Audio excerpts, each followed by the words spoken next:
don't you know it? I'm hardly heroic.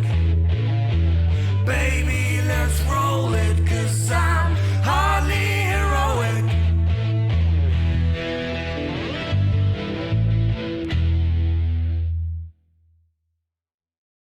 It's a well-known fact that the Emperor of Mankind believed in secularism. In fact, the founding, but not current, doctrine of the Imperium was a form of secularism called the Imperial Truth. That the Imperium eventually gives rise to its fundamentalist theocracy, centered around the worship of the Emperor, is one of the greatest ironies of Warhammer 40k as a setting. During the Great Crusade, the Emperor was so anti-religion that he ordered the Ultramarines Legion to burn Monarchia to the ground. Logar, one of the Emperor's Primarch sons, and the most religiously devout, had been using his time in the Great Crusade to foster a growing religious worship of the Emperor. As his Space Marine Legion advanced throughout the galaxy, they would conquer planets, as was the way of those Space Marine Legions, but instead of moving on and then leaving the planet to the rebuilding of Imperial authorities, Logar and his word-bearer Space Marines would remain to ensure that the worship of the God Emperor took root on that world. The worlds left behind by Logar were stable, but religious, a problem that the Emperor would have to see to eventually. On the planet of Kur, its capital city of Monarchia was turned into a gigantic shrine to the worship of the God Emperor. Naturally, the Ultramarines would burn this to the ground, and the Emperor would force Logar and his Marines to kneel using his psychic powers when all of it eventually came out.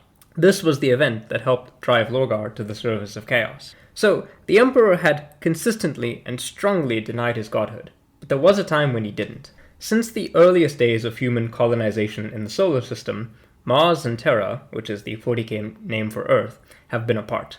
These two planets would become the centers of human industrial and scientific might in our solar system, but they were never conjoined into a single empire. Neither side could actually subjugate the other, and both developed separate but cooperative interstellar empires. During the Age of Strife, as humanity descended into the abyss of barbarism and decay, Mars would fall as far as any other planet.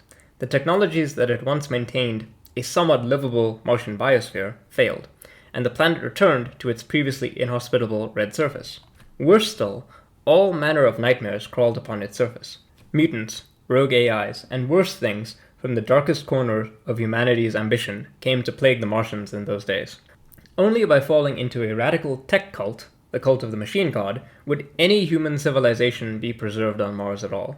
By the time the Emperor reunified Terra and set out into the solar system, Mars had fundamentally changed. The once weak tech cult had grown into a bastion of technological civilization on Mars.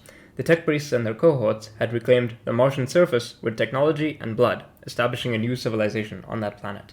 When the Emperor came to Mars, he found himself with a great dilemma. The cult Mechanicus, as it had come to be known, on Mars, had re-established themselves as the technological and industrial powerhouse. The Emperor would need their resources and technological capacities in order to actually persecute his Great Crusade. Furthermore, the costs of subjugation would be very high. Forcing Mars into the Imperium to bend to the knee, so to speak, would require a lot of blood, time, and resources. Such things the Emperor did not want to spend.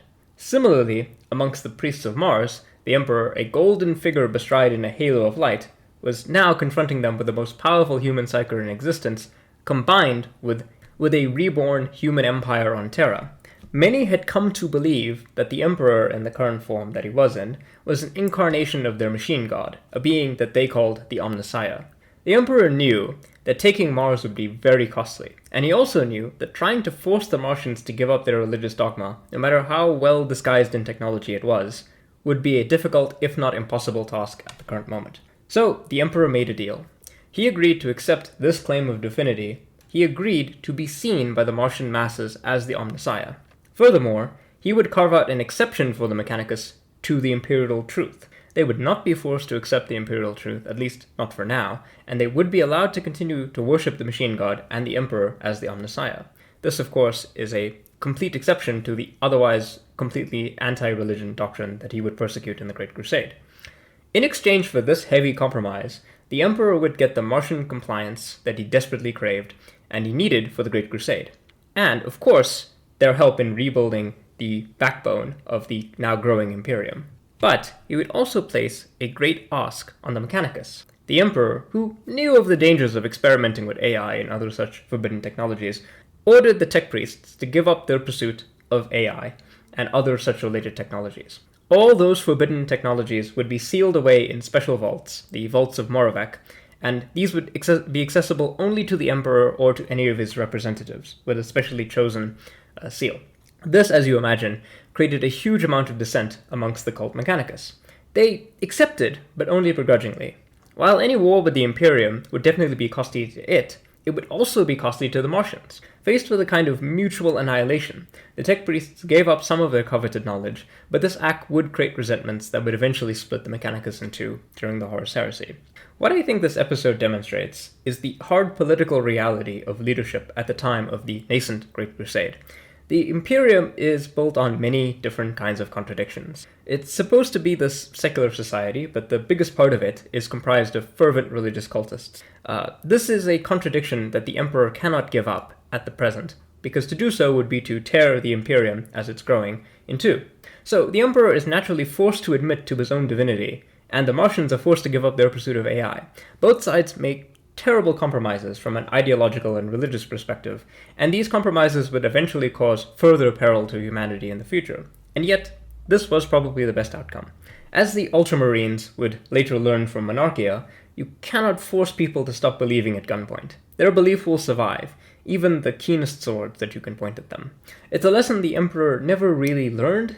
He always fully intended to go back when the Great Crusade was finished and force the Admech to give up their religion. It's part of the great tragedy of 40k, right? To see all of these contradictions piling on each other century after century until eventually they explode, often with terrible consequences for the human race. Thank you for listening. This is a bit of a shorter discussion this time. I hope you enjoyed it. Let me know what you think in the comments. Please like and subscribe and all that. The channel has been growing, recently, and I'm very grateful. I'm still recovering from my sickness, so hence the videos are still going to be of a bit of a shorter nature, and I thought this topic was very interesting. Take care and goodbye.